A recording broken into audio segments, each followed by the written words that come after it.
99.9 Punk World Radio FM. We are live right now, and we got Philadelphia, Pennsylvania's own. We have Headways right here, live on the radio, and of course, YouTube as well. Guys, how are you doing all the way out there in Philly? Doing great, man. Very stoked to be on here with you tonight, though. Hey, man, I gotta say, the feeling is definitely mutual, and I have to say, I gotta give love to Philly. I went out there this past May, and it was the absolute highlight of my entire 2025, man. You guys have... I don't care what anyone says. The people in Philly are super nice. I mean, maybe I didn't stay there long enough to notice it, but the stories I heard about Philly are totally not true from what I saw. Fair, yeah. It's definitely a city with a lot of heart. Say that. Well, I walked down South Philly at like 12:30 at night, and I work for a wrestling company, long story short, and my boss was like, what the hell are you doing walking down South Philly at 12:30 at night? You're too white for that. And I'm like, but did I die? You know what I mean? I'm like, but did I die? Like, you know? Yeah. Oh, yeah. But no, with all that being said, my apologies. Go ahead. I was gonna ask what wrestling company you work for. So I work for Cheap Heat Productions, so it's like a little YouTube channel, but we travel around the states and whatnot and cover wrestling events. So we did the TWA One and Done show at the ECW Arena. Oh, hell yeah. That's it. Yeah, so I was there with Sandman, Sabu. I actually bought Sabu a shot of Jameson a week before he passed away. I cheers to his retirement and said thank you for years of memories, and then I got back to Canada and heard he passed away, and I was like, no way. So I'm probably the last guy in the world to buy Sabu a shot of whiskey. Probably didn't contribute very well to what happened, but I like to say that shot of Jameson, that was not the reason. It might have given him that extra week, honestly. That might have pushed him through just another week, so. Hey, that is true. I see. I always got to look at it like a glass half full type of thing, and I like that. Perspective, for sure. Yeah. But I know you guys are busy individuals, so I'm going to dive right into this, man. But I want to take you back to the beginning of this phenomenal punk rock band. Like, how did you guys all first meet and come together as one to form Headways originally? Well, actually, Cam and I met in high school. Well, we grew up together. We went to school together.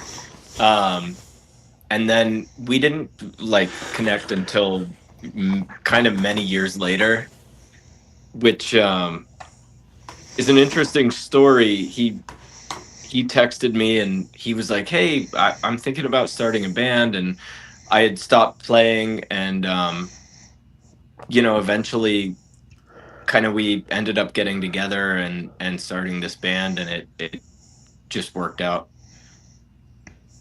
Yeah. Yeah, I mean, the first time I ever played music, I've been kind of a drummer for the last, I don't know, 20 some years, and I'm doing vocals in this project now. But the first time I ever played drums or an instrument was with Dan in my buddy's garage, when we were in fourth grade. So, yeah, my musical that's journey funny, dude. I forgot about that Dan until here, just so. now. But yeah, we kind of just started this up with another one of my good friends from high school who's no longer in the band. And just kind of were like, all right, if we're going to do this, let's take it seriously and actually try and do something here. So, and just kind of me and Dan just kind of built it from there, and then brought on just sick musicians that we know, and met Ian. He came to one of our shows which show did you come to? It was the Spitalfield show, or Spitalfield, however you say it. Spitalfield. Oh, yeah. I was super stoked to see them. They were one of my favorite bands, and then they were good, but I thought you guys were the best band on that set, and I'm like, oh, I gotta follow these guys. And then I saw they were looking for a bass player, so I auditioned. Yeah. I gotta say, it must be a really cool experience, is being able to see the band at the beginning as a fan, and then now you're kind of the band that you were a fan of, that you thought was the best set of the night. You actually get to be a part of that band now. So, man, it's kind of like a full circle moment. But instead of being in front of the stage in the mosh pit, you are now creating the mosh pits. Yeah, I guess that's one way to put it. Ian is actually the only reason we have mosh pits. I don't know about that. King mosh pit over here. We didn't have them before him. Yeah. Once he And joined, I'm the everybody only- was like, yeah. yeah, it's time to go. Let's get into this. But You're welcome. But I have to say as well, man, you guys got a phenomenal name. It's short and sweet. It's to the point. What is the story behind the name as well, guys? Like, how did Headways actually kind of become the name? man, That's a great question. yeah, we went into the studio, to record the EP, and we were down there with the producer Will Beasley. Shout out to him at the bakery down in Virginia in Richmond, and we were like doing these songs. We had all these songs together, and he was like, "All right, so what do you guys call it?" And we're like, "We don't know yet. Do you have any ideas?" So we were like throwing around a ton of ideas. We went through a bunch of different things. And then we landed on a Headspin was originally going to be the band name. And we were like, it doesn't exactly feel right. So we just kind of kicked it back and forth. And then one day I was sitting at home and I was just like, I just had the thought of like, if I could just make a little bit of headway in like trying to get the ball rolling for this band, that would be great. And then I was like, and I just text Dan right then. I was like, Headways, I think that should be the name. And everybody was down for it there. So it just kind of came through just the feeling of wanting to make a little bit of progress in life at whatever the cost, I guess. So. And November 24th of 2023, you guys released an amazing 6-track EP titled Evergreen. I was wondering, what is the story behind this record? And of course, is there any hard copies still available that the fans can purchase this year in 2025? There are 5 hard copies, and they belong to us. And there are there are a lot of stories behind the making of Evergreen. Oh man, yeah. We kind of put a like timer on ourselves to have an EP release. Like we were like, we have a bunch of these songs kind of like floating in the ether, just not really fully formed, but we wanted to make something happen with them. So we're like, by this date, we're gonna go and record the song. So that just to kind of make sure we didn't like get lazy and not finish these songs. So we set the date. We booked the studio time with Will Beasley. We actually hit up producer Brian McTurnan, who I don't know if you're familiar with his work at all, but has produced like all of my favorite bands, at least like Hot Water Music, Strike Anywhere. He's done like Turnstile, just incredible producer. So we hit him up, and he was like, "I'm on tour with my band Be Well, but the guy I taught, Will Beasley, is the guy to go to." So we booked that time with him, and we kind of had like 7 or 8 songs kind of done, but not fully done. And we're like, we'll figure it out when we get to the studio. So we got down there, and like I said, I've been a drummer for 20 years, and this is the first project that I've ever done like vocals in. So I know, like, for me, it was like a very like aggressive wake up call of like, I should probably get very serious about doing this vocal thing, because I don't know what I'm doing really. It was just I was the only one willing to do vocals for the project, it seemed like at the time. So Dan, do you have anything to add about that time? No, yeah, I mean, it was super rushed, and it kind of, I think, like, it brought out a lot of raw emotion in all of us, and I'm so proud of that EP. But it was, it was like a difficult struggle, I guess, because we were up against the clock. We only had so much time to do it, and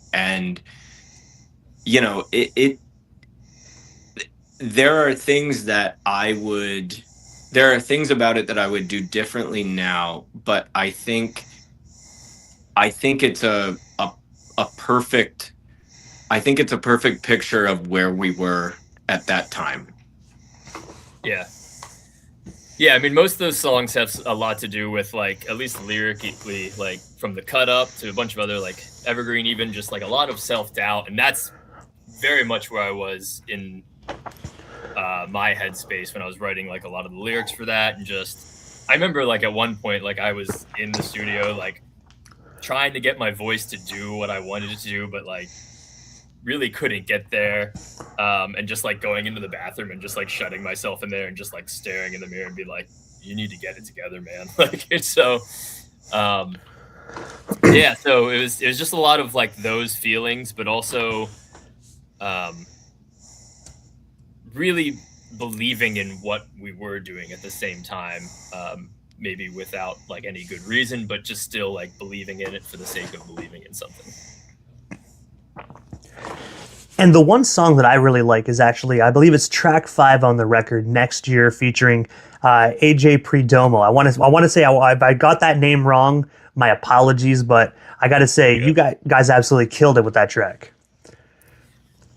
Thank you. Appreciate that. It's definitely seems to be like a fan favorite. For us, it was, I mean, AJ is kind of like a hero of ours. So he had like a studio at the bakery where Will Beasley records.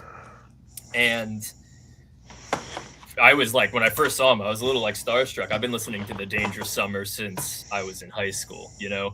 And just to see him like walking around and just like, oh my God, like this is like a real thing. So, and just talking with him and then like linking up with him and kind of like going over our songs and then asking him to do a feature on it was very sick. That was a song that we wrote also with our old bass player at the time, originally Ryan Wilt. So shout out to him because he was a part of like the writing of that, but not the recording of it. So it's just like a very fun song. It has like from a lyrical standpoint, I think might be the most like descriptive of what that EP is to me in my head, at least. Like all the feelings that are in there, and then just also to have a feature from AJ was huge for us.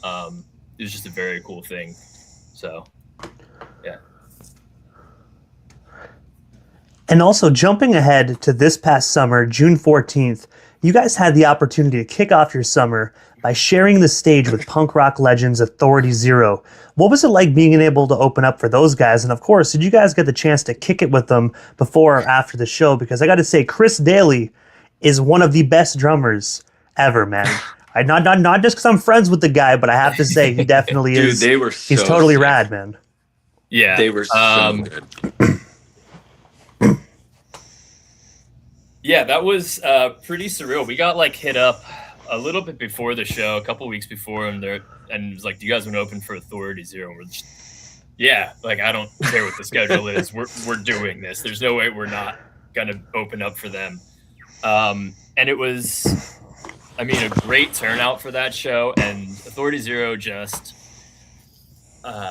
this is my first time. That was my first time seeing them actually live. I've been listening to them for forever. But first time seeing them live, and I was just blown away by how tight they sounded. I mean, you go and see like some like punk bands, and it's just like, oh, all right, this is not what I was expecting. But they were everything and more of what I was hoping for. I didn't get to like chill with them too much. I know they were like super busy. I got to talk to their singer and the one guitar player for a little bit before the show, and they were super nice guys. They didn't have to like give me the time of day really, but it's always cool when like the headlining band makes time for the small opener. So I will always be very appreciative of that, and for them to be willing to bring us on board for that show was sick. And also, November 14th of 2025, you guys released your most recent single titled Can You Feel It? That was ultimately inspired by hardcore legend Mrs. Foley's baby boy, Mick Foley, Mankind, Cactus Jack, Dude Love. You know, we can go on all night. But with that being said, can you tell us the story behind this amazing song, man? Yeah, go ahead, Dan. Yeah, so honestly, that song was inspired by Boxcar Racer. That's, I mean, it's simple, but like that was just like my that song to me was my homage to a record that I thought, kind of shaped my songwriting, but never like I had always wished that Boxcar Racer did more, and that was my way of kind of trying to bring that into something more modern, and that's really and I can't speak to the lyrical side of it, but from the music side, it's heavily inspired by the the one and only Boxcar Racer record. Yeah. And- Sorry, go ahead. Oh, I was just going to say quickly that Boxcar Racer, you can never go wrong with Tom DeLonge, but the best song off that record, in my opinion, is There Is. I love that track. Yeah, that's a great one. Yeah. I mean, they're all good, but yeah, so from the kind of like, from the bass and drum intro all the way into the chorus, it's kind of like, that was my, like, I've always wanted to pay respect to Boxcar Racer in a song. And Can You Feel It it's definitely that. Yeah. In the meantime, I've always wanted to pay respect to Mick Foley in a song. So, so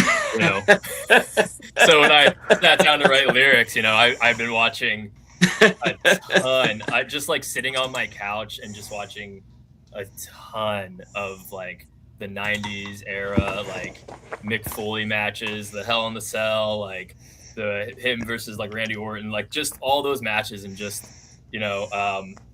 kind of watching that and being like, this dude deserves a song, and kind of going from there, and just the feeling of, he talks a lot about, I don't know if you've like listened to his podcast that he had at all, where he like goes through all of his old matches, or read his book at all, but he just talks about that feeling of just like feeling like he needs to give more and more and more just to get that like feeling again, like these big like rushes that he was getting, like just pushing his body as far as he could for the entertainment value. And I kind of recognized a little bit of myself in that feeling of just being like, whatever I can do to like get a little bit more feeling in something. And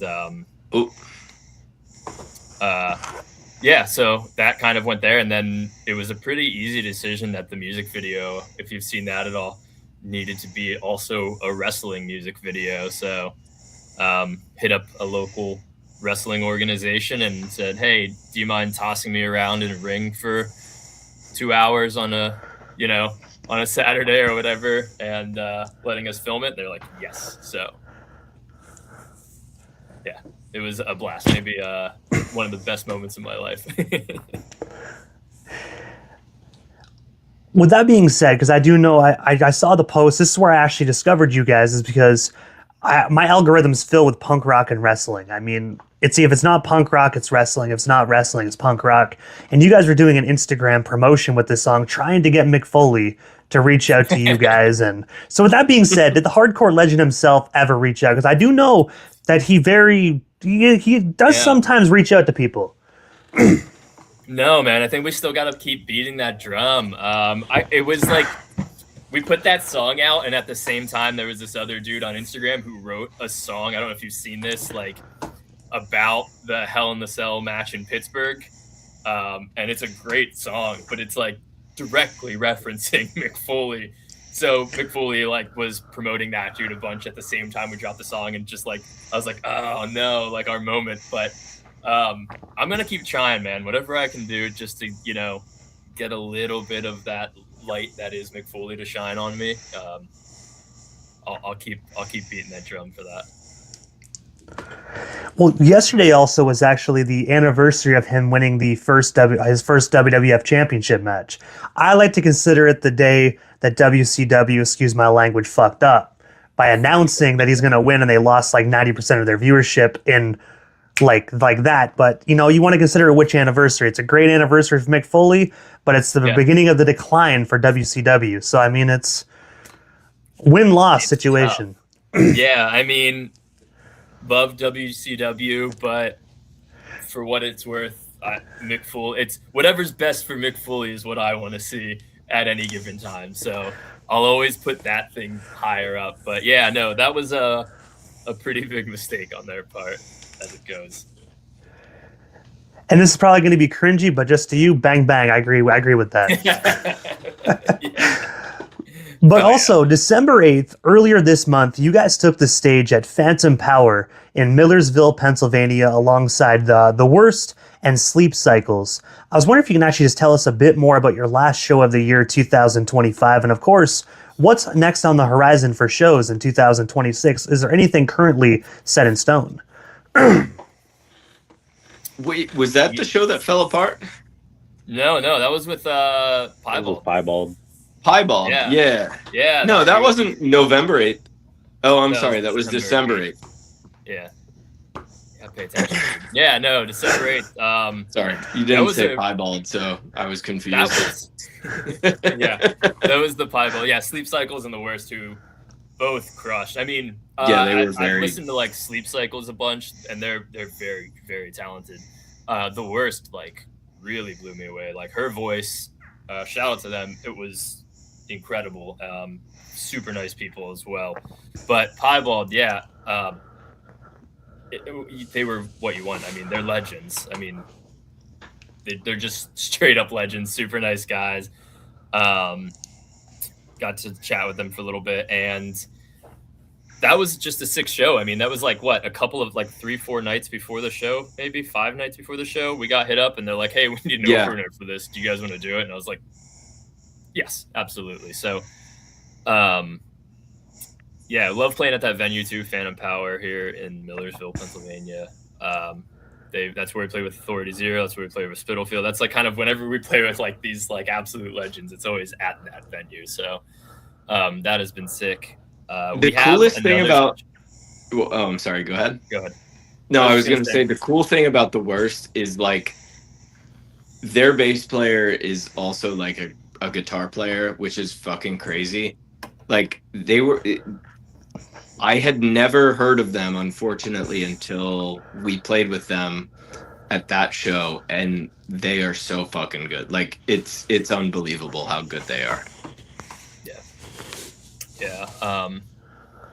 We've got some more shows coming in the pipeline that we have yet to announce. We have one coming up this Friday in York.